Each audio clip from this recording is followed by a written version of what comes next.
Hmm. Insya Allah bunda-bunda sudah dengan kelompoknya sudah murojaah bareng, jadi nanti memudahkan kalau nanti proses apa namanya pengecekan hafalan ya.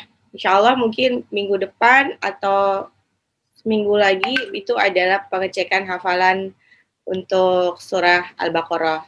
Nah, setelah surah Al-Baqarah berakhir, insya Allah kita akan lanjut ke surah selanjutnya. Surah selanjutnya, insya Allah adalah surah Al-Waqi'ah. Kenapa surah Al-Waqi'ah? Ini surah Al-Waqi'ah termasuk salah satu surah pilihan ya, surah pilihan, termasuk surah pilihan yang insya Allah dipegang terus sama bunda-bunda Al-Waqi'ah. Tapi nanti untuk masuk ke surah Al-Waqi'ah tidak ada pembukaan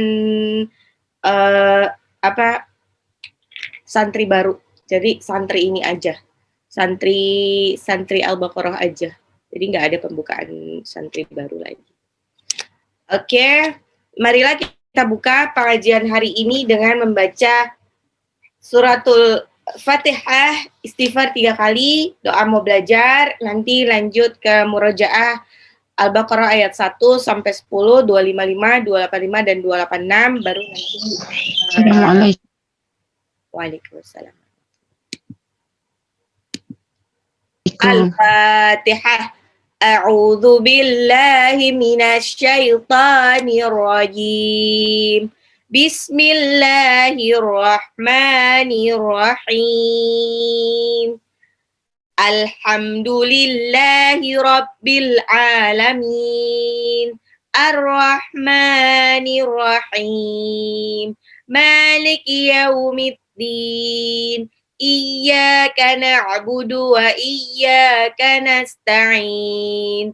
Ihdinas siratal mustaqim. Siratal ladzina an'amta 'alaihim ghairil maghdubi 'alaihim waladdallin.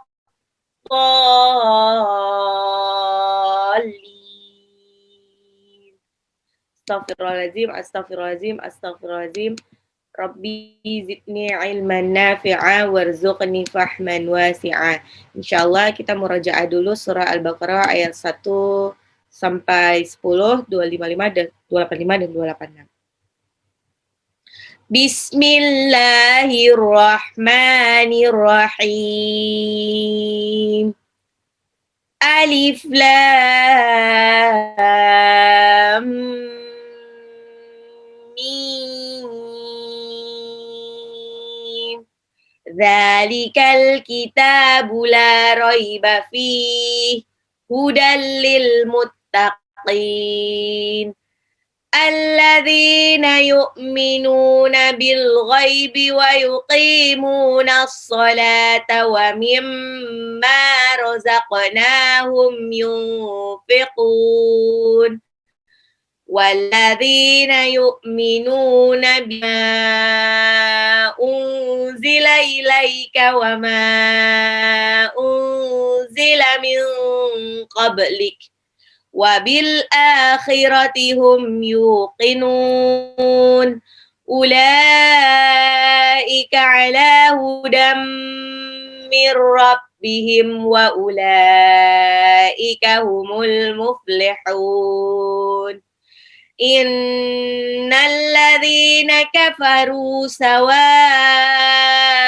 'alaihim a'anzartahum am lam tunzirhum la yu'minun. Khatamallahu 'ala qulubihim wa 'ala sam'ihim wa 'ala absarihim ghishawatun walahum 'adzabun 'adzim. Wa minan nasi man yaqulu amanna billahi wa bil yaumil akhir wa ma hum bimu'minin. Yukhadi'una Allah walladzina amanu wa ma yakhda'una illa أنفسهم وما يشعرون في قلوبهم مرض فزادهم الله مرضا ولهم عذاب أليم بما كانوا يكذبون. Langsung ke ayat 255.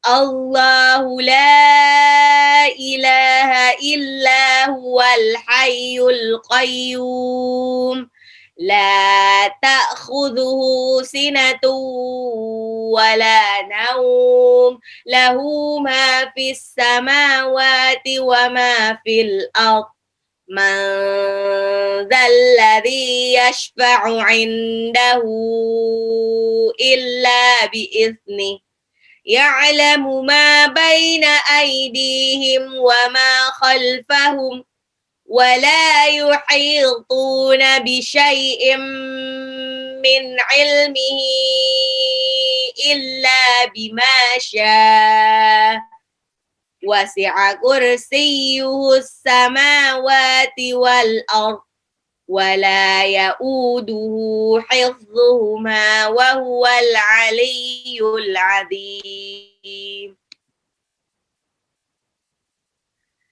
Ayat 285. Amanar rasulu bima unzila ilaihi min rabbihi wal mu'minun kullun amana billahi wa malaikatihi wa kutubihi wa rusulihi la nufarriqu baina ahadim min rusulihi wa qalu sami'na wa ata'na ghufranaka rabbana wa ilaikal masir. لا يكلف الله نفسا إلا وسعها لها ما كسبت وعليها ما اكتسبت ربنا لا تؤاخذنا إن نسينا أو أخطأنا ربنا ولا تحمل علينا إصرا كما حملته على الذين من قبلنا ربنا ولا تحملنا ما لا طاقة لنا به واعف عنا واغفر لنا وارحمنا أنت مولانا فانصرنا على القوم الكافرين. Insyaallah kita akan masuk ke kandungan surah Al-Baqarah ayat 1 sampai 10 dulu ya. Nah, jadi saya ulang lagi. Surah Al-Baqarah adalah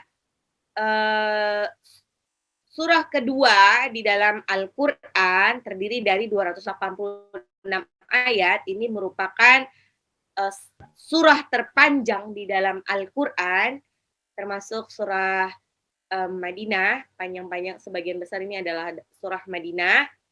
Di surah Al-Baqarah ini diambil dari cerita yang pokok ceritanya ini salah satunya adalah tentang sapi betina pada masa Nabi Musa.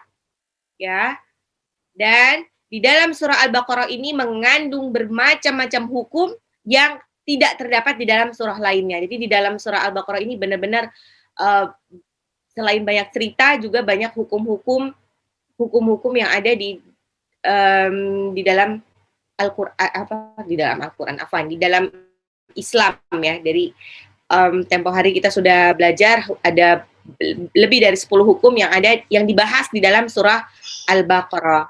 Nah, itu jangan sampai ini ada suara bocor. Makanya Al-Baqarah ini disebut juga sebagai Fustat Al-Quran. Fustat Al-Quran. Pakai ya. Fustat Al-Quran ini adalah tenda besar Al-Quran. Tenda besar Al-Quran. Ada di dalam riwayat lain disebut juga Al-Baqarah disebut sebagai Sanam Al-Quran. Sanam Al-Quran ini adalah punuknya Al-Quran karena saking lengkapnya. Di situ tersedia beragam hukum dan beragam kisah yang ada di dalam surah Al-Baqarah. Jadi Al-Baqarah ini seperti rangkuman dari keseluruhan surah di dalam Al-Quran. Nah, surah ini kebetulan memiliki beberapa keutamaan. Dalam satu hadis, Nabi Shallallahu Alaihi Wasallam bersabda, janganlah kalian jadikan rumah kalian seperti kuburan. Sungguh setan akan lari dari suatu rumah yang ada di dalamnya dibaca surah Al-Baqarah. Nah, di samping itu di dalam surah Al-Baqarah ini banyak doa-doa yang bagus ya. Salah satunya adalah ayat kursi. Ya, ayat kursi kalau dalam hadisnya ya, ayat kursi ini disebut pemimpin ayat Al-Quran. Pemimpin ayat Al-Quran adalah ayat kursi. Nah, dan kemudian di akhir ayat ini ada doa yang bagus lagi. Ada hadisnya juga, barang siapa yang membaca 2 ayat terakhir dari surah Al-Baqarah ini, maka kedua ayat itu akan mencukupkan dirinya. Masya Allah. Jadi cukupnya tuh lebih ke mentalnya. Jadi mentalnya tuh nggak mudah terpatahkan oleh ujian apapun. Jadi sebetulnya memang kenapa saya pilih ayat-ayat di surah Al-Baqarah ini, terutama di sini banyak bunda-bunda yang baru, karena ini insya Allah sampai akhir ayat nanti bisa dijadikan sebagai doa wajib setelah sholat wajib atau sholat apapun. Ini doa ini bagus dan ini merupakan salah satu ayat-ayat yang masuk ke dalam ayat ruqyah. Makanya kemarin tempo hari banyak juga bunda-bunda yang cerita ke saya karena kalau waktu menghafalkan surah Al-Baqarah ini agak beda dibandingkan surah-surah lain. Ada yang lebih sulit. Padahal kalau secara logika ini kan udah sering didengar ya, lebih sering didengar dibandingkan mungkin surah-surah yang lain. Lebih sulit atau lebih ada di dalam hatinya tuh lebih ya susah aja. Nah, saya sampai berseloroh itu wah jangan-jangan ada jinnya nih karena ini termasuk ayat-ayat yang ditakuti sama jin-jin. Makanya dibuat sebagai ayat ruqyah. Oke, kita masuk ke pembahasan tafsir surah Al-Baqarah ayat 1 sampai 10 dulu. Ya. Di ayat 1 ini alif lam mim. Ini adalah huruf muqatta'ah. Huruf muqatta'ah adalah huruf yang dibaca sesuai dengan nama hurufnya. Artinya apa? Artinya tidak ada yang tahu. Tidak ada yang tahu arti sesungguhnya dari alif lam mim ya. Huruf muqatta'ah disebut juga fawatihus suwar, pembuka dari surah. Karena huruf muqatta'ah ini ada di awal surah. Jadi ini kayak semacam pemikat dari siapapun yang membaca. Terutama karena ayat ini kan juga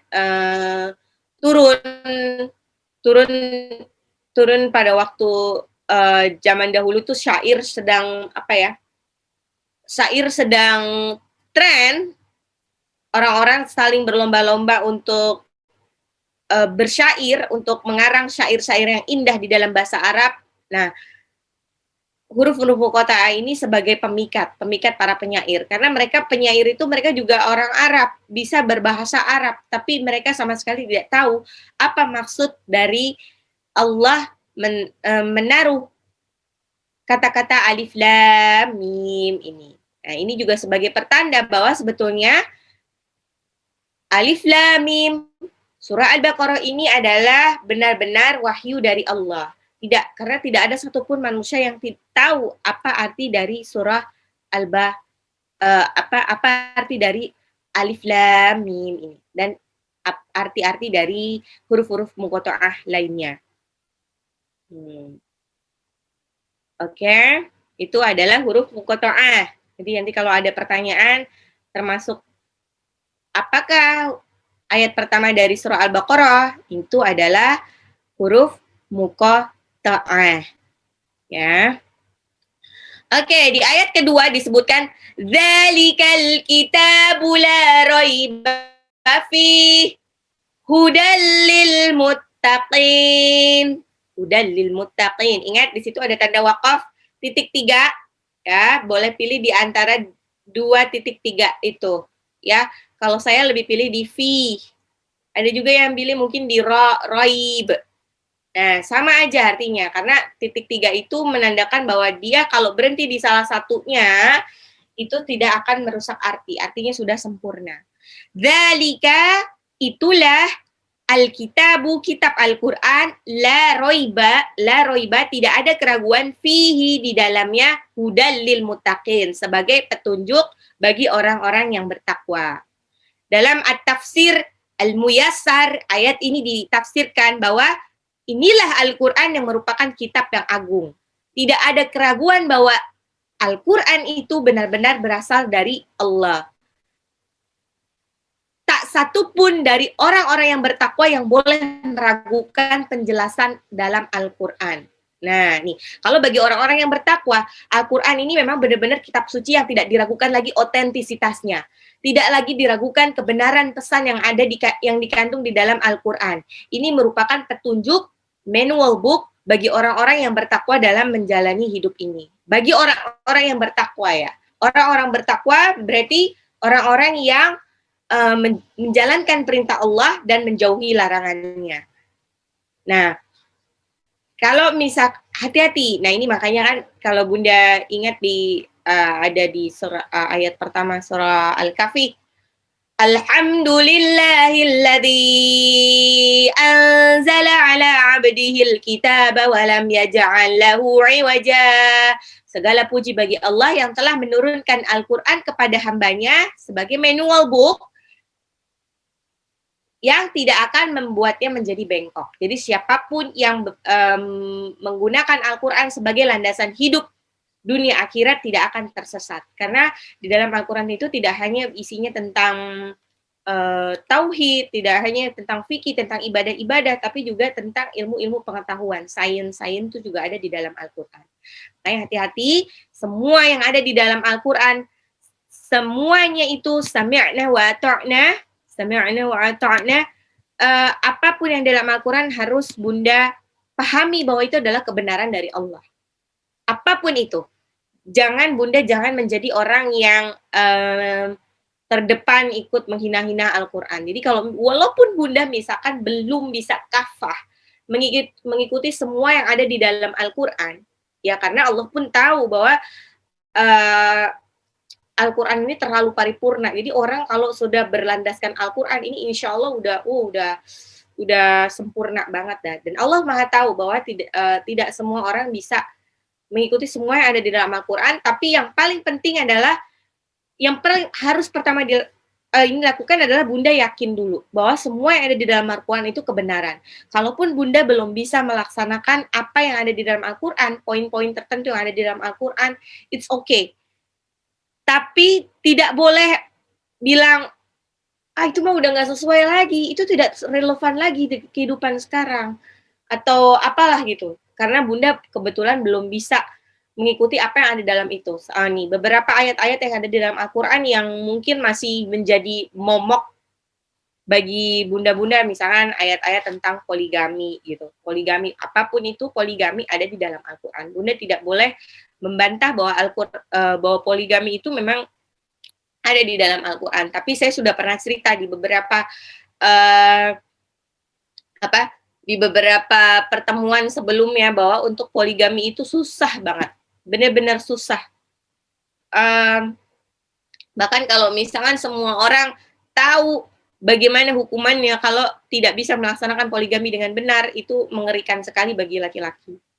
Bagi laki-laki karena hukumannya nanti bukan hanya di dunia tapi di akhirat, bisa masuk neraka ya, karena tidak adil sedikit itu nanti dia bisa masuk neraka. Kalau ada salah satu dari anak atau istrinya itu melanggar hukum agama, misalkan anak gadisnya ada yang tidak berhijab atau salah satu istrinya tuh ada yang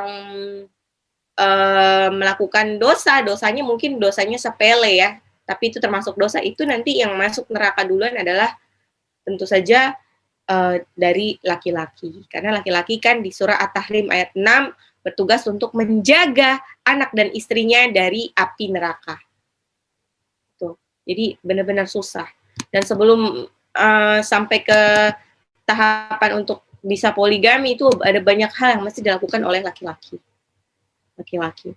Harus sudah kelar dulu dengan yang pertama, baru nanti lanjut ke berikutnya. Gitu. Ya. Terus ada juga hukum tentang riba. Nah, ini ternyata banyak di zaman sekarang itu riba-riba yang bersembunyi di balik kemudahan-kemudahan finansial. Ya, nah itu harus hati-hati juga. Nah, bunda-bunda yang sekarang masih terlibat dengan hutang piutang riba, insya Allah dimudahkan untuk keluar dari riba. Karena bagaimanapun itu, ingat, jangan sampai terlontar di dalam mulut bunda, bunda sebagai orang yang beriman, yang bertakwa kepada Allah, jangan sampai terlontar kata-kata bahwa aduh, emang nggak bakal bisa punya apa-apa kalau nggak nyicil, kalau nggak ngutang. Jangan, itu namanya meng-underestimate Allah. Karena Allah adalah sebaik-baik pemberi rizki.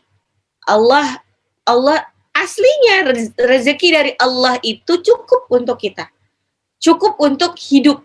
Yang nggak cukup adalah untuk memenuhi gaya hidup kita. Gitu. Jadi ingat.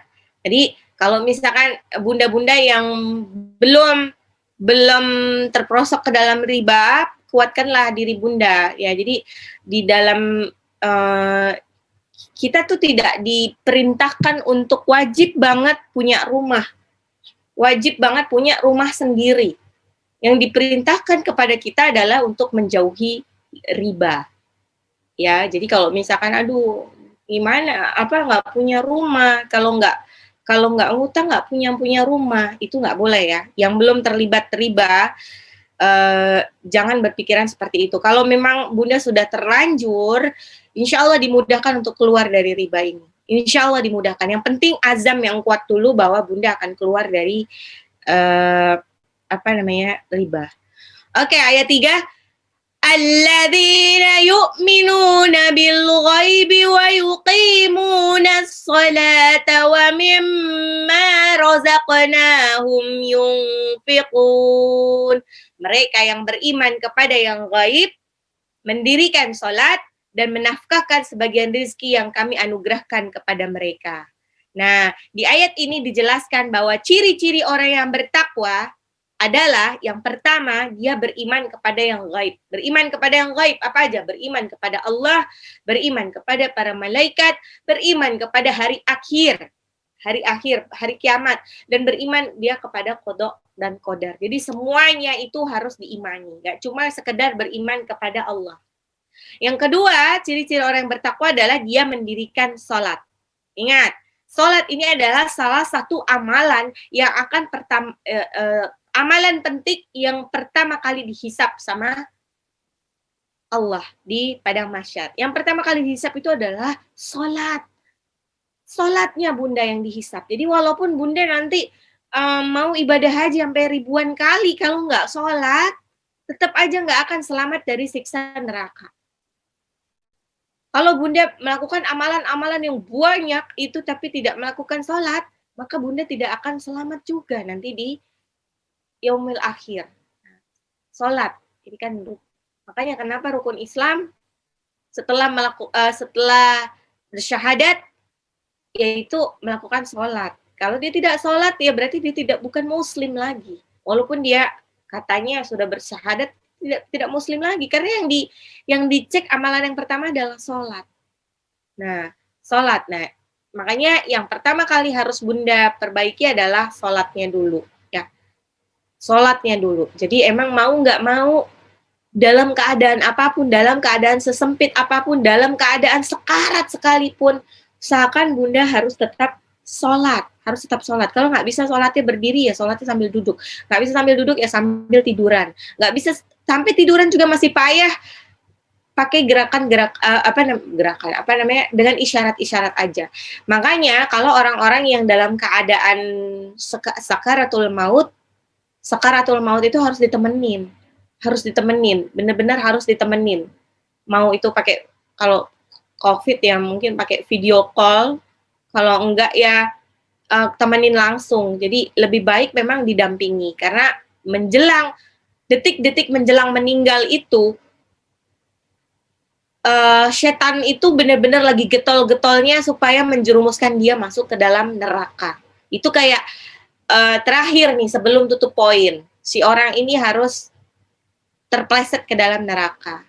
Makanya kan orang yang di sampingnya itu benar-benar harus siaga, mentalkinkan dia, talkinnya cukup la ilaha illallah, itu juga la ilaha illallah Muhammadar Rasulullah. Tapi yang paling penting la ilaha illallah. Kadang-kadang kalau udah dalam keadaan sekarat tuh udah nggak bisa ngapa-ngapain lagi ya. Paling itu. Jadi usahakan kata-kata terakhir yang keluar dari orang yang mau meninggal itu adalah kalimat la ilaha illallah. Jadi jangan diajak ngobrol lagi. Kalau misalkan dia tiba-tiba teringat lagi untuk ngomong wasiat ya, buru-buru ditalkin lagi supaya dia kalimat terakhirnya ya la ilaha illallah itu. Makanya kalau menjaga orang-orang yang sedang sakaratul maut itu memang kita nggak boleh HP-an ya, nggak boleh meleng gitu, HP-nya dibuang dulu. Bener-bener kita baca Quran terus gitu, terus nanti jedanya itu baca Quran. Selebihnya lebih ke mentalkinkan. Jadi mentalkinkan. Jadi kan pernah ada yang tanya, sebaiknya kalau jagain orang yang sekarat itu ngapain gitu? Apakah baca Quran atau apa gitu? Sebetulnya kalau misalkan dia lagi dalam keadaan melek, orang yang sekarat itu fokus aja mentalkinkan, talkin. Ya, biar dia nanti kata-kata terakhirnya yang keluar adalah apa? Kalimat yang keluar itu la ilaha illallah. Walaupun kadang-kadang mereka tidak terucap ya la ilaha illallahnya, tapi dari gerakan matanya sudah. Nah, mendirikan sholat, ya. Yang ketiga adalah menyumbangkan sebagian rezekinya kepada orang-orang yang berhak. Nah, itu ciri-ciri orang yang bertakwa. Orang-orang yang bertakwa pasti dia tidak pelit. Ya, selain dia percaya kepada yang gaib, dia mendirikan sholat dan dia menyumbangkan sebagian rezekinya kepada orang-orang yang berhak. Namanya menyumbangkan rezekinya itu nggak perlu banyak, Bunda. Nggak perlu banyak. Semampunya kita aja. Jadi kadang-kadang jangan bandingkan kemampuan kita dengan kemampuan orang lain. Ada orang-orang yang mungkin dia mampunya banyak. Dan mungkin kalau di-compare dia yang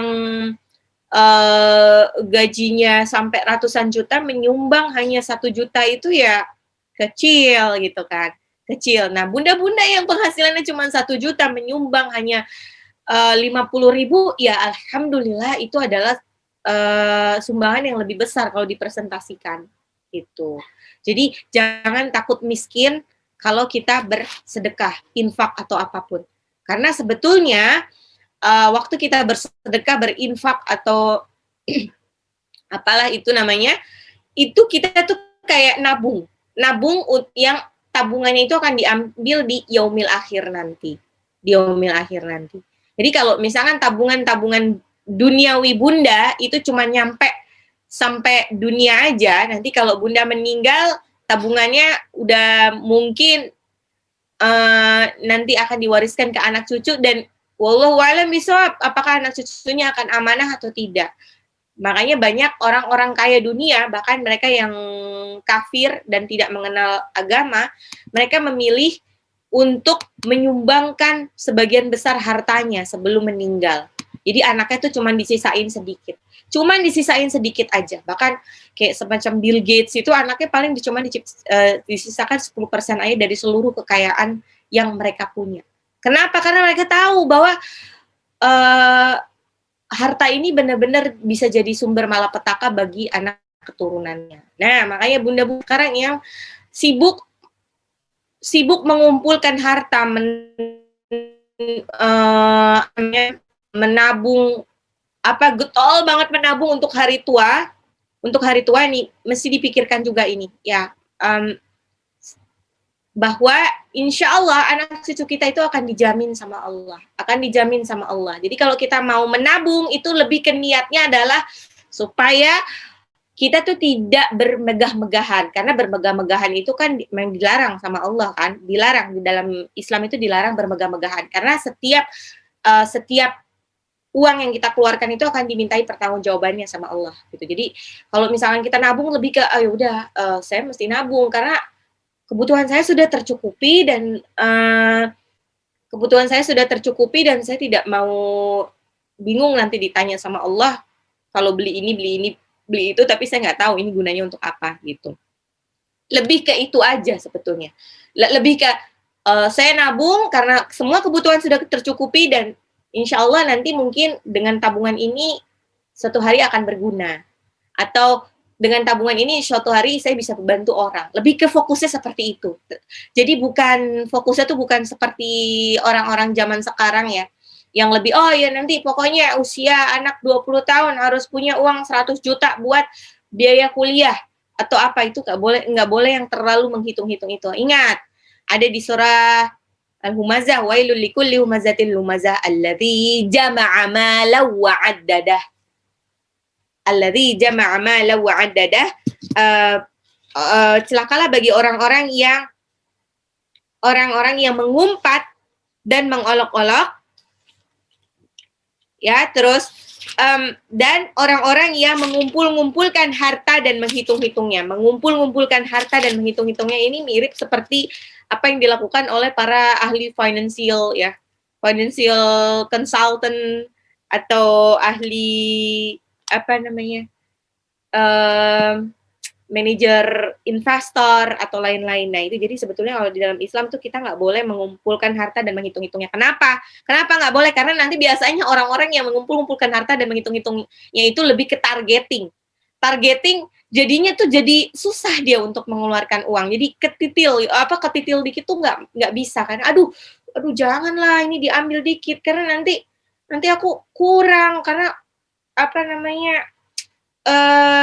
targetnya bulan ini harus sudah 100 juta, bulan depan harus segini. Jadinya tuh jadi lebih kayak gitu, jadi lebih pelit. Padahal yang memberikan juga Allah. Sabu anna malahu akhladah. Mereka menganggap bahwa hartanya itu akan kekal. Bahwa hartanya itu nanti suatu hari nanti akan menyelamatkan dia dari sesuatu. Padahal enggak. Kalla la yumbadanna fil hutamah. Sekali-kali tidak, pasti dia akan dilemparkan ke dalam neraka hutamah. Apa itu neraka hutamah? Wa ma adraka mal hutamah. Apa itu neraka hutamah? Narullahil muqadah. Narullahil muqadah itu adalah api Allah yang dinyalakan. Narullahil muqadah allati tattali'u 'alal afidah, yang panasnya itu sampai ke hati. Dan orang-orang yang dimasukkan ke dalam neraka hutamah, innaha 'alaihim muqsadah, mereka akan ditutup rapat sampai nggak bisa keluar, fi 'amadim mumaddadah, dan mereka diikat. Nah, sebegitu ngerinya bagi orang-orang yang mengumpulkan harta dan menghitung-hitungnya. Oke, tadi di ayat 3 disebutkan ciri-ciri orang yang bertakwa adalah pertama, dia beriman kepada yang gaib, terus mendirikan sholat, dan menginfakkan sebagian harta yang diberikan oleh Allah. Di ayat 4, walladzina yu'minuna bima unzila ilaika wa ma unzila min qablik wa bil akhirati hum yuqinun. Dan mereka yang beriman kepada kitab Al-Quran yang telah diturunkan kepadamu dan kitab-kitab yang telah diturunkan sebelummu. Serta mereka yakin akan adanya kehidupan akhirat. Ciri berikutnya bagi orang yang bertakwa adalah meyakini Al-Quran yang diturunkan kepada Nabi Muhammad dan kitab-kitab yang diturunkan kepada nabi-nabi sebelumnya. Dan yang kelima, meyakini kehidupan akhirat, kehidupan setelah dunia. Nah, orang-orang kalau sudah percaya bahwa nanti ada kehidupan setelah kematian, insya Allah mereka tuh akan lebih hati-hati dalam menjalani hidup. Karena dipikirnya semua adalah jangka panjang. Yang dipikirnya itu adalah jangka panjang. Nanti kira-kira kalau saya melakukan gini, nanti di akhirat gimana ya? Nanti ditanya Allahnya gimana ya? Bagaimana nanti saya akan mempertanggungjawabkannya ya? Nah, ya jadi dan Al-Quran, kita harus meyakini bahwa Al-Quran itu benar dari Allah, diturunkan melalui perantara malaikat Jibril, semuanya itu benar manual book buat manusia. Nah, jadi yang sudah dalam ayat ini terkandung juga bahwa Al-Quran itu diturunkan ya tadi dari Allah langsung ke Rasulullah melalui perantaraan malaikat Jibril. Jadi yang pertama kali mendengar, jadi Rasulullah itu ditalaki langsung sama malaikat Jibril. Rasulullah tidak bisa baca tulis, tapi bagaimana bisa menghafal Al-Quran? Karena Jibril sendiri yang mentalaki Nabi Muhammad sehingga bisa hafal seperti itu. Ya. Di ayat 5, ulaika ala hudam min rabbihim wa ulaika humul muflihun. Mereka itulah yang tetap mendapat petunjuk dari Tuhan mereka dan merekalah orang-orang yang beruntung. Nah, kalau ayat-ayat sebelumnya telah disebutkan lima ciri orang yang bertakwa, yaitu yang pertama percaya pada yang gaib, mengerjakan sholat, menginfakkan sebagian harta yang direzekikan oleh Allah, yang diberikan oleh Allah, terus mengimani Rasul, kitab Al-Quran dan kitab-kitab sebelumnya, dan yang kelima mengimani hari akhir. Nah, selanjutnya pada ayat ini disebutkan orang-orang yang bertakwa disebut orang-orang yang mendapatkan petunjuk dari Tuhan mereka dan orang-orang yang beruntung. Nah, kenapa disebut orang-orang yang beruntung? Nah, kenapa disebut orang-orang yang beruntung? Nanti karena nanti Allah sudah menyiapkan sesuatu. Kalau mereka patuh dengan mereka bertakwa kepada Allah, maka Allah sudah menyiapkan sesuatu di yaumil akhir nanti. Kenapa disebut beruntung? Ya karena memang nanti kenikmatan di akhirat nanti tiada duanya. Lebih daripada kenikmatan yang ada di dunia. Benar-benar kenikmatan di dunia itu tidak ada apa-apanya. Kalau diibaratkan kenikmatan dunia itu cuman sekedar seperti kenikmatan seperti air laut, tangan kita dicelupkan, satu jari kita dicelupkan ke air laut itu, terus kita angkat lagi, maka air yang masih tersisa di jari kita itu adalah kenikmatan dunia. Dan kenikmatan dunia itu dibagi ke miliaran orang yang ada di dunia. Jadi dikit banget sebetulnya. Jadi sekaya-kayanya orang di dunia itu nggak ada setetes dari seluruh kenikmatan akhirat gitu kan. Sedangkan kenikmatan akhirat itu diibaratkan ya seluruh air yang ada di bumi ini masih tidak sebanding dengan kenikmatan akhirat. Akhirat benar-benar luar biasa gitu. Jadi jangan iri. Bunda-bunda jangan sawang sinawang. Jadi kalau ngelihat itu enak banget ya, kok kayaknya dia gampang banget dapat duitnya, gampang banget punya ini, punya itu, jangan iri. Jangan iri, jangan dengki. Karena ya itu belum tentu itu disebut kenikmatan. Ingat, bedanya kenikmatan sama istidraj. Kenikmatan itu adalah segala sesuatu yang diberikan Allah sekalipun itu berupa kesedihan, tapi kalau kesedihan itu membuat kita dekat kepada Allah, maka itu adalah nikmat. Sedangkan istidraj adalah sesuatu yang terlihat bahagia, membahagiakan walaupun kita jauh dari Allah. Nah, itu namanya istidraj. Nah, nikmat sama istidraj itu perlakuannya beda. Kalau nikmat, insya Allah ini Allah sayang ke orang-orang itu. Kalau istidraj, Allah tuh nggak sayang, makanya dikasih jor-joran kebahagiaan dunia. Makanya biar apa? Biar mereka terlena dan lupa. Mereka lupa kalau nanti ada kehidupan akhirat. Dan akhirnya nanti biar gampang, kalau udah di akhirat tinggal gampang nyemplunginnya ke dalam neraka. Ya, oke. Ayat 6. Innal ladzina kafaru sawa'un 'alaihim a'anzartahum am lam tunzirhum la yu'minun. Sesungguhnya orang-orang kafir itu sama aja bagi mereka. Kamu beri peringatan atau tidak, kamu beri peringatan, mereka juga tidak akan beriman. Di ayat ini, setelah diuraikan tentang golongan orang-orang beriman, ayat ini disebutkan golongan orang-orang yang kafir. Nah, sekilas ayat ini tuh menunjukkan bahwa aslinya nggak ada gunanya berdakwah terhadap orang-orang kafir. Toh hasilnya tetap sama aja. Diberi dakwah atau tidak, mereka tetap tidak akan beriman. Namun sebenarnya hal itu karena kekafiran yang begitu mendalam. Jadi makanya fokusnya tuh kita kalau misalkan berdakwah ke orang, lihat-lihat dulu ya. Tahapan berdakwah itu juga beda-beda ya. Makanya sebetulnya kalau di dalam Islam itu la ikraha fid din, tidak ada paksaan di dalam agama Islam. Jadi kita tuh beda sama agama lain. Kalau agama lain mungkin fokusnya adalah supaya dia itu keluar dari agamanya masuk ke agamanya dia. Kalau di dalam Islam sebetulnya enggak.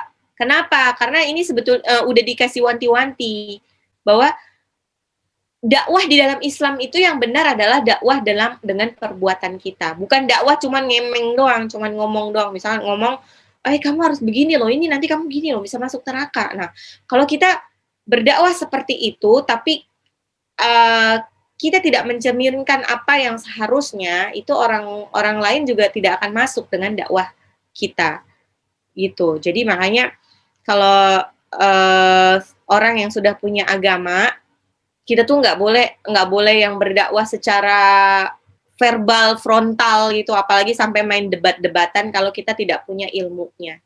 Lebih ke mencontohkan aja yang terbaik dengan sikap terbaik kita.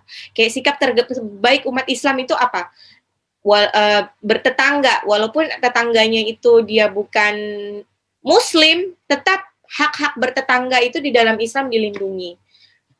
Kalau kita benar-benar beriman, tetangga depan, belakang, kanan, kiri itu tidak ada yang merasa terzolimi sama kita. Justru mereka senang dekat dengan kita gitu. Walaupun mungkin tetangganya Bunda tidak baik, Bunda harus tetap baik. Ingat, segala sesuatu nanti akan dihisap di yaumil akhir. Ya, jadi kalau namanya orang kafir itu memang habitnya itu memang mereka suka suka ngeles. Kalau mereka bertanya-tanya ya itu lebih ke pertanyaan retoris. Sebetulnya ya nggak guna juga buat mereka. Mereka sudah punya keyakinan tersendiri.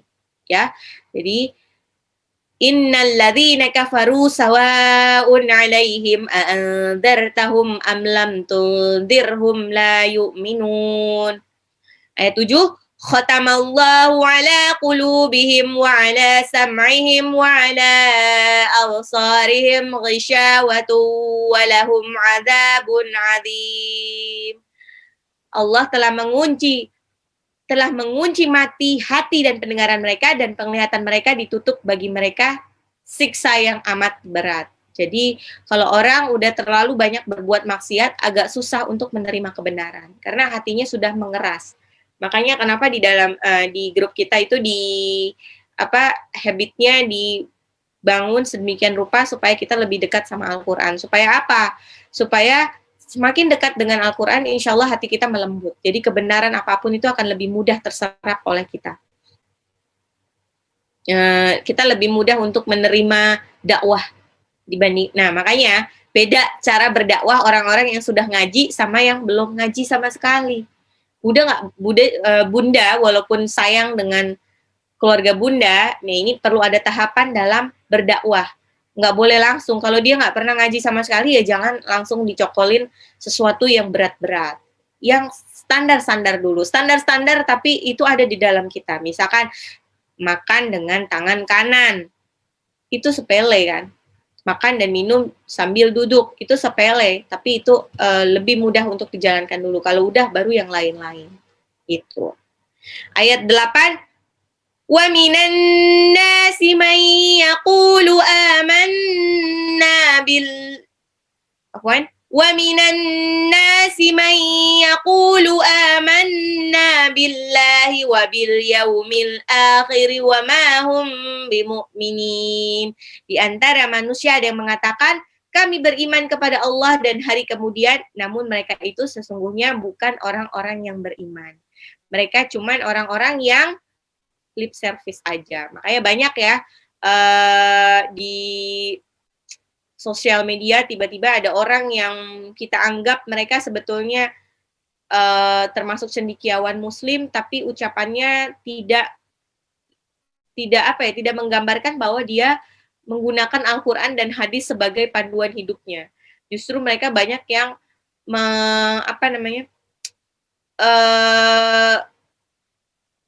tidak mengakui Al-Quran, menganggap Al-Quran itu tidak relevan lagi dengan kehidupan sekarang. Nah itu na'udzubillahi min zalik. Nah golongan orang manusia seperti ini sebetulnya sudah ada dari zaman dahulu. Sudah ada dari zaman dahulu. Dulu tuh sudah ada orang-orang munafik. Orang-orang munafik itu orang-orang yang kelihatan baik, orang Muslim, tapi dia sebetulnya yang paling terdepan memusuhi Islam. Makanya kalau Bunda lihat di sosial media ya itu kadang-kadang dia Muslim tapi dia paling terdepan dalam memusuhi Islam, jadi bingung dia sebetulnya agamanya apa gitu. Di zaman dahulu, di zaman Rasulullah sendiri itu ada banyak tokoh-tokoh munafik seperti Abdullah bin Ubay bin Salul, Ma'tab bin Kusyair, Jad bin Qais, itu banyak mereka. Mereka itu menyatakan keislamannya biar mereka selamat aja dari Nabi Muhammad dan para sahabat. Tapi sebetulnya mereka kafir. Mereka merahasiakan kekafiran mereka.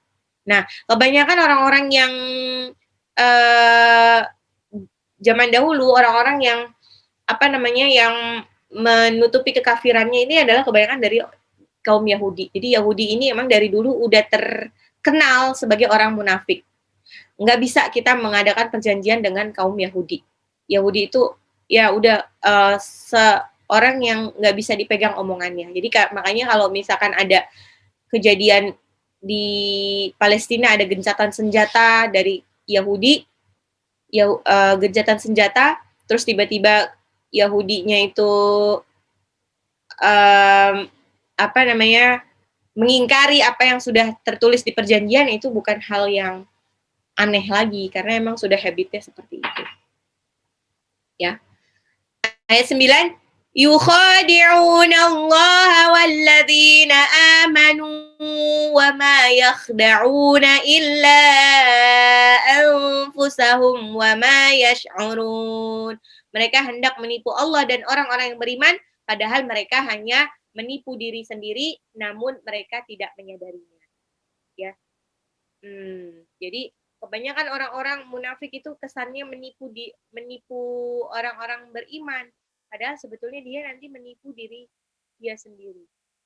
Menipu diri dia sendiri.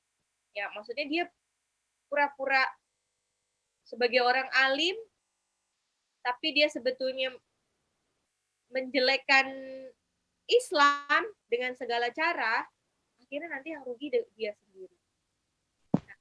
Bu kecil. Afwan.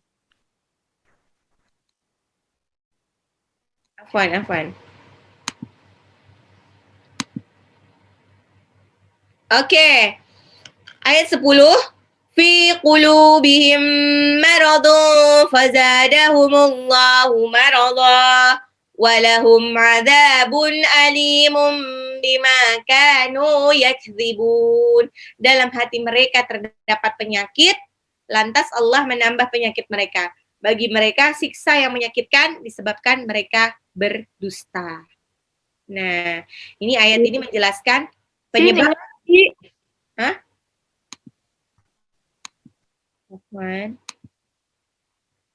Ayat ini menjelaskan penyebab orang-orang termasuk golongan munafik ya karena mereka secara nggak langsung dalam hati mereka tuh ada penyakit iri hati itu penyakit juga.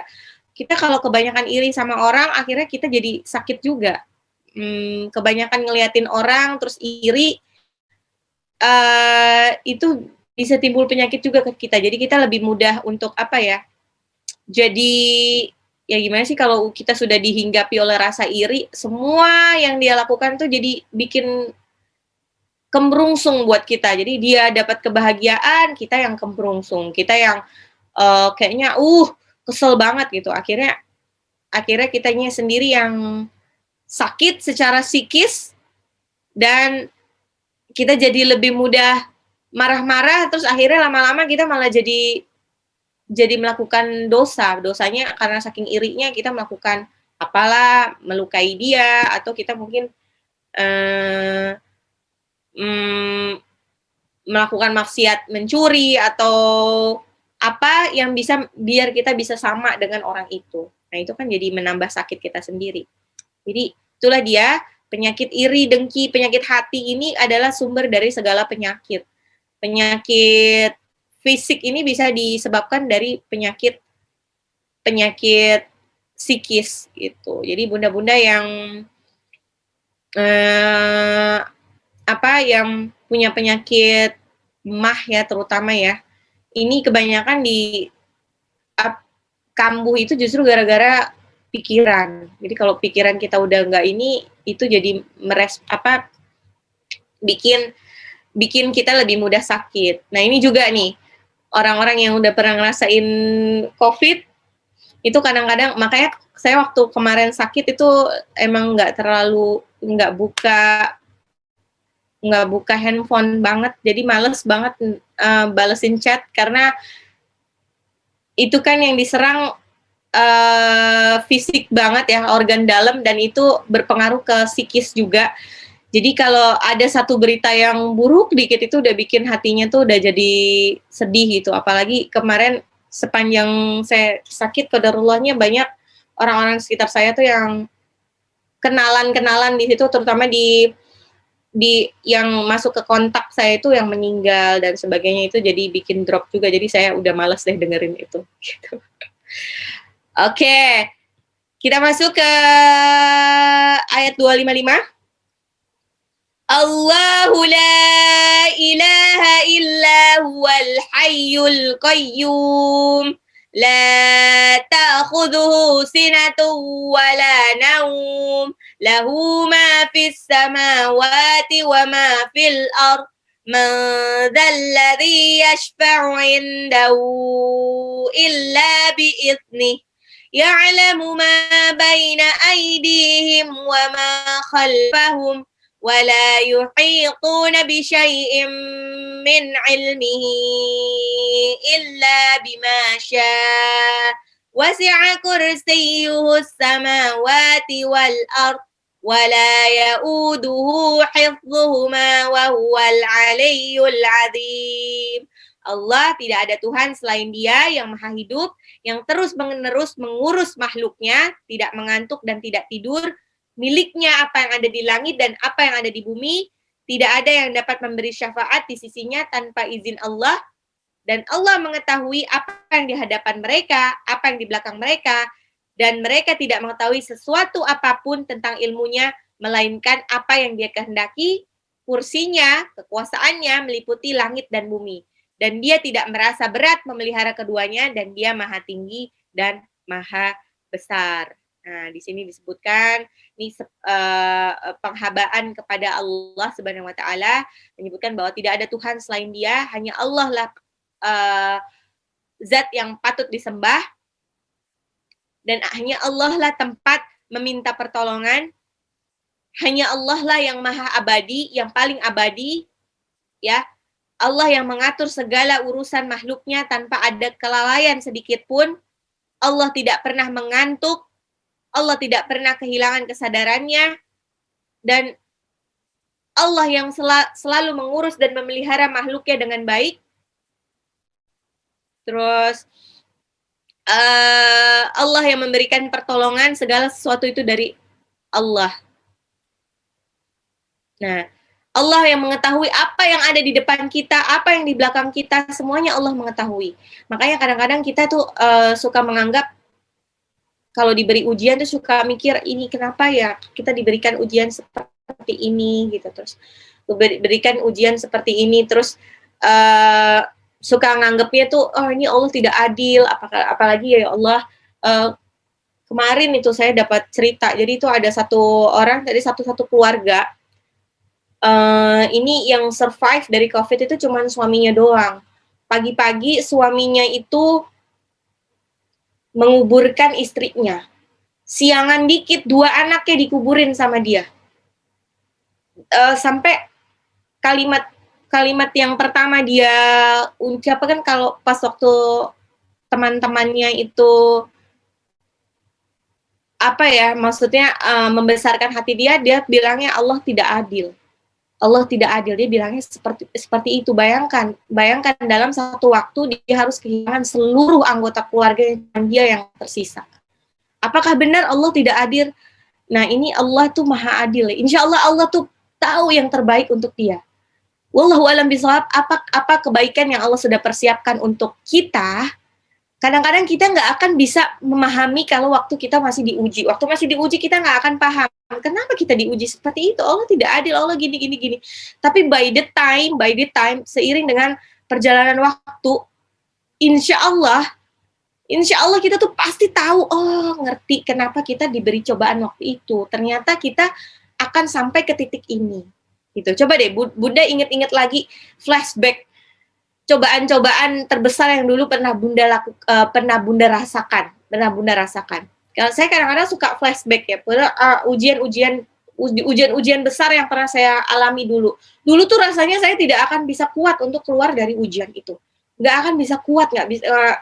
Ternyata nggak usah sampai tunggu sampai berpuluh-puluh tahun, sampai kadang-kadang nggak sampai berpuluh-puluh tahun ya. Cuman bilangan setahun, 2 tahun, atau bahkan beberapa bulan, kita udah bisa mengambil hikmahnya. Oh, ternyata Allah mempersiapkan ini. Makanya kemarin dikasih ujian seperti itu. Nah, seperti itu. Jadi Allah tuh maha tahu yang terbaik buat kita. Jangan pernah lepas harapan dari Allah. Jangan pernah putus harapan dari Allah. Untuk ujian apapun, ujian seberat apapun, Allah itu tahu apa yang terbaik buat kita. Jadi biasanya ujian yang kita berikan, ujian yang Allah berikan itu adalah semacam penguatan ya. Dia dikasih ujian itu karena nanti suatu hari nanti dia akan melalui ujian yang lebih berat lagi. Dia kasih ujian itu karena Allah sudah mempersiapkan kebahagiaan yang tidak dia bayangkan sebelumnya. Kebahagiaan yang belum pernah dia rasakan sebelumnya sebelum dia mendapatkan ujian itu. Gitu. Wallahu a'lam bishawab, apa yang sudah Allah persiapkan untuk orang ini, orang yang kehilangan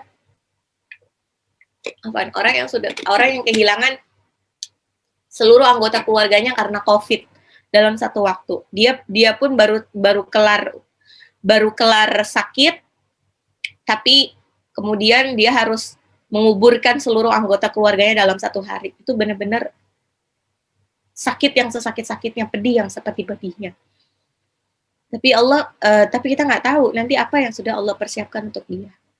Bener-bener kita tuh nggak bisa nebak-nebak apa yang sudah Allah persiapkan untuk kita.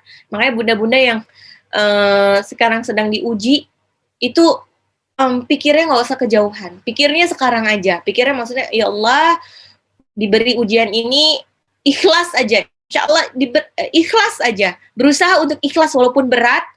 Pokoknya pikirkan bahwa segala sesuatu yang diberikan Allah ini inna ja'alna ma'alal ardi zinatan laha linabluwahum ayyuhum ahsanu amalah. Semua yang diberikan Allah ini hanyalah perhiasan. Semua kebahagiaan yang diberikan Allah ini adalah titipan dari Allah yang suatu waktu akan diminta lagi sama Allah, akan diambil lagi sama Allah. Dan gunanya apa Allah memberikan semua ini? Gunanya adalah Allah ingin mengetes apakah kita amanah diberikan titipan seperti itu. Kalau kita amanah, kalau kita diberikan, misalkan diberikan anaknya mungkin berkebutuhan khusus, tapi kita tetap amanah menjaga anak itu sebaik-baik, kita tetap mendidik anak itu sebaik-baiknya, maka Allah akan berikan mungkin anak yang lain. Tuh, anak yang atau Allah akan berikan keajaiban yang tidak dimiliki oleh anak lain gitu. Cuman anak bunda aja yang berkebutuhan khusus ya, tapi dia punya kelebihan yang atau apapun itu. Jadi kadang-kadang kalau kita diberikan kesulitan apapun, misalkan kita kebetulan amanah yang diberikan Allah itu adalah amanah sakit. Bagaimana kita dengan sakit itu? Ada orang yang sakit itu tidak tahan, makanya dia nekat melakukan pengobatan-pengobatan yang bahkan tidak syar'i. Akhirnya dia tidak lulus ujian amanah itu. Tidak lulus ujian amanah itu. Terus ada orang yang tetap sabar walaupun sampai akhir hayatnya, walaupun dia diberikan sakit yang sangat berat, tapi dia tetap sabar bahwa ini ujian dari Allah dan dia tidak tergoda sedikit pun untuk melakukan pengobatan yang tidak syar'i, walaupun mungkin katanya banyak yang sembuh dari pengobatan itu. Pasti segala sesuatu itu nanti ada apa ya, hikmahnya. Tapi mungkin hikmahnya nggak bisa lihat dari sekarang. Pas waktu diuji, dilihatnya tuh nanti ke depan gitu. Nah itu buat flashback aja deh. Bunda-bunda pasti juga sudah pernah merasakan ya, diuji terus ternyata diberikan kebahagiaan. Di Al-Isra ayat 85 disebutkan, "Wa ma utitum minal ilmi illa qalil." Sedangkan kamu diberikan pengetahuan yang sangat sedikit. Kita diberikan pengetahuan yang sedikit sekali. Kita nggak tahu kenapa kita diberikan ujian ini. Padahal Allah sudah mempersiapkan hikmah di kemudian hari. Oke, di ayat selanjutnya, amanar rasulu bima unzila ilaihi min rabbih wal mu'minun kullun amana billahi wa malaikatihi wa kutubihi wa rusulih la nufarriqu baina ahadim min rusulih وقالوا سمعنا وأطعنا غفرانك ربنا وإليك المصير. Rasul Muhammad beriman kepada apa yang diturunkan kepadanya, yaitu Al-Quran dari Tuhannya. Demikian pula orang-orang yang beriman. Semua beriman kepada Allah, malaikat-malaikatnya, kitab-kitabnya, dan rasul-rasulnya. Mereka berkata, kami tidak membeda-bedakan seorang pun dari rasul-rasulnya, dan mereka berkata, kami dengar dan kami taat. Ampunilah kami ya Tuhan kami, dan kepadamulah tempat kami kembali. Nah, kalau di ayat ini disebutkan bahwa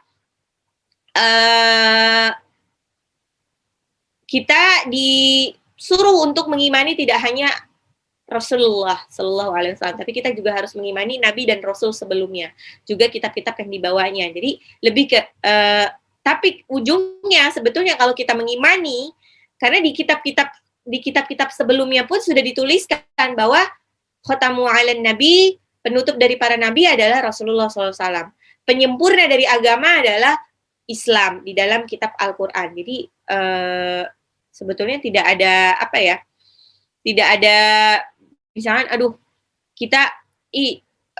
kita tidak mengimani Nabi Isa itu. Nabi Isa kan Yesusnya Kristen, kenapa kita mesti mengimani? Enggak, kita tetap harus mengimani. Mengimaninya adalah sebagai apa? Sebagai bukan sebagai anak Tuhan, tapi sebagai Nabi dan Rasul yang diberikan juga kitab suci Injil. Kayak gitu, lebih ke seperti itu. Oke, ayat berapa ya? 286. La yukallifullahu nafsan illa wus'aha. Laha ma kasabat wa 'alaiha maktasabat. Rabbana la tu'akhidna in nasina aw akhtana. ربنا ولا تحمل علينا إصرا كما حملته على الذين من قبلنا ربنا ولا تحملنا ما لا طاقة لنا به واعف عنا واغفر لنا وارحمنا anta maulana fansurna 'alal qaumil kafirin. Allah tidak membebani seseorang melainkan sesuai dengan kesanggupannya. Dia mendapatkan pahala dari kebajikan yang dikerjakannya dan dia mendapatkan siksa dari kejahatan yang diperbuatnya. Mereka berdoa, "Ya Tuhan kami, janganlah Engkau hukum kami jika kami lupa atau kami melakukan kesalahan. Ya Tuhan kami, janganlah Engkau bebani kami dengan beban yang berat sebagaimana Engkau bebankan kepada orang-orang sebelum kami. Ya Tuhan kami, janganlah Engkau pikulkan kepada kami apa yang tidak sanggup kami pikul. Maafkan kami, ampunilah kami, dan rahmatilah kami. Engkaulah pelindung kami, maka tolonglah kami menghadapi orang-orang yang kafir."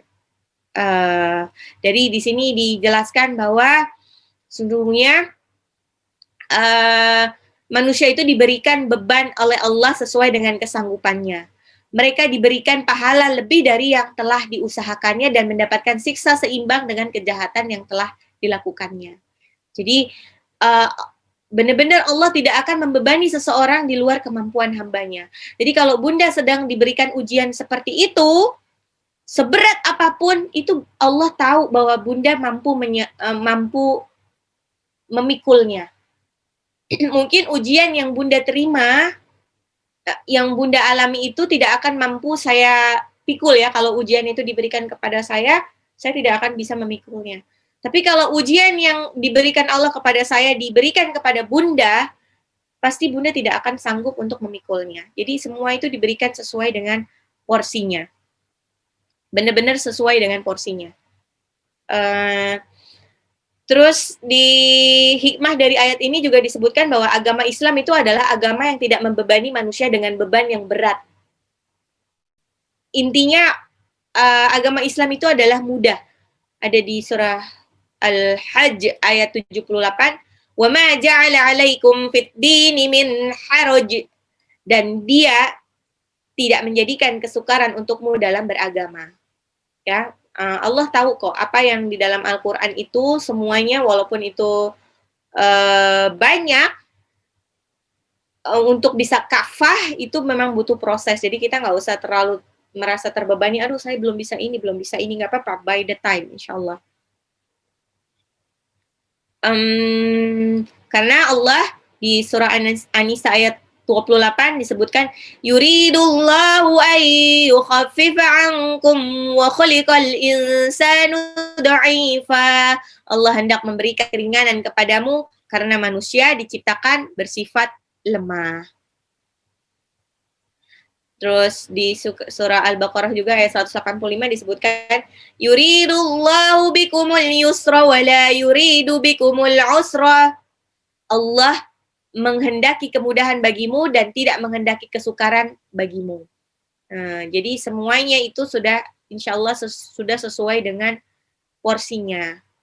Insya Allah Allah tidak akan membebani kita di luar kemampuan kita. Jadi apapun ujian yang Bunda rasakan sekarang, insya Allah tetap ikhlas, insya Allah tetap bertakwa kepada Allah, jangan meminta pertolongan kepada selain Allah, insya Allah akan dimudahkan. Insya Allah semua akan dimudahkan. Ingat, Allah kalau sayang kepada hambanya, itu tidak akan diberikan kebahagiaan dunia yang paripurna. Tidak akan diberikan kebahagiaan dunia yang paripurna, tapi Allah akan berikan justru ujian demi ujian. Gunanya biar apa? Biar mereka itu وَلَنُذِيقَنَّهُمْ مِنَ الْعَذَابِ الْأَدْنَى دُونَ الْعَذَابِ الْأَكْبَرِ لَعَلَّهُمْ يَرْجِعُونَ. Biar sebagai rem. Jadi kalau misalkan lagi senang dikit, biasanya kalau kita dalam keadaan senang itu lebih mudah untuk terplesetnya dibandingkan kalau lagi sedih atau ada cobaan gitu kan.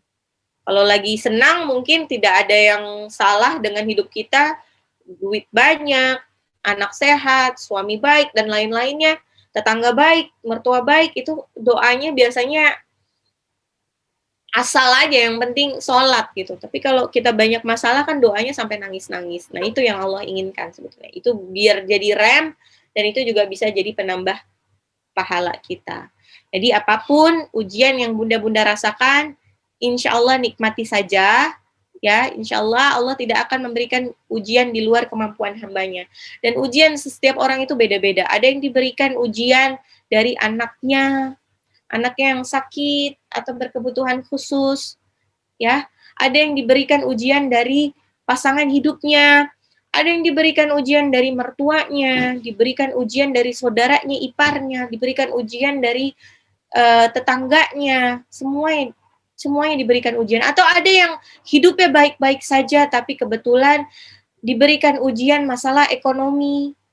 Tapi sebetulnya semuanya itu sama kok rasanya. Sama Bun rasanya Bun. Tidak ada yang merasa apa ya, lebih enteng ujiannya atau apa, tidak. Semuanya itu diberikan porsi sesuai dengan semuanya diberikan ujian sesuai dengan porsinya. Ya, jadi Bunda tetap semangat yang sekarang sedang diuji sakit, insya Allah sakit ini sebagai penggugur dosa, insya Allah, dan insya Allah nanti setelah akan disembuhkan sama Allah tanpa efek samping,